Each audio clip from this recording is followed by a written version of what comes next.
এই মুহূর্তে এই নির্বাচন সুষ্ঠুভাবে সম্পন্ন করার জন্য প্রতিযোগিতা পূর্ণ করার জন্য জামাতে ইসলামী এবং তাদের যে সমমনা ৮ দল রয়েছে, জাতীয় নাগরিক পার্টি এনসিপি এবং এই সমমনা ৮ দলের সাথে আমরা একত্রে নির্বাচনে অংশগ্রহণ করব বলে আমরা সিদ্ধান্ত নিয়েছি।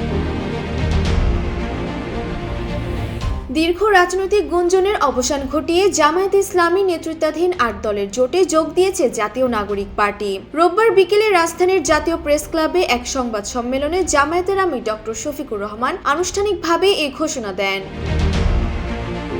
তবে এই সিদ্ধান্তকে কেন্দ্র করে এনসিপির দলটিতে বিশৃঙ্খলা দেখা দিয়েছে। জোটে যোগদানের প্রতিবাদে গত 2 দিনে দলটির শীর্ষ পর্যায়ের 2 নেতা তাসনিম জারা ও তাসনুভা জাবিন পদত্যাগ করেছেন। এছাড়া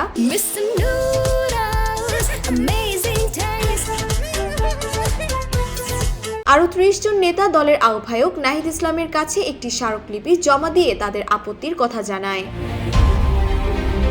এনসিপির এই রাজনৈতিক অবস্থান ও ভবিষ্যৎ ভোটের রাজনীতি নিয়ে সামাজিক যোগাযোগ মাধ্যমে লেখক ও অনলাইন অ্যাক্টিভিস্ট ফাহাম আব্দুস সালাম বলেন, এই জোট নির্বাচনী ফলাফলের খুব বড় পরিবর্তন আনতে পারবে না। ফাহাম তার স্টেটাসে উল্লেখ করেন, যে 240টি আসনে শাপলা থাকবে না, সেখানে শাপলা না থাকার মূল সুবিধাটি পাবে বিএনপি। তার মতে জামায়াতের ভোটারদের শাপলায় ভোট দেওয়ার সম্ভাবনা কম এবং জোটটি সফল হতে হলে উভয় দলের ভোটারদের বিএনপি বিদ্বেষী হতে হবে।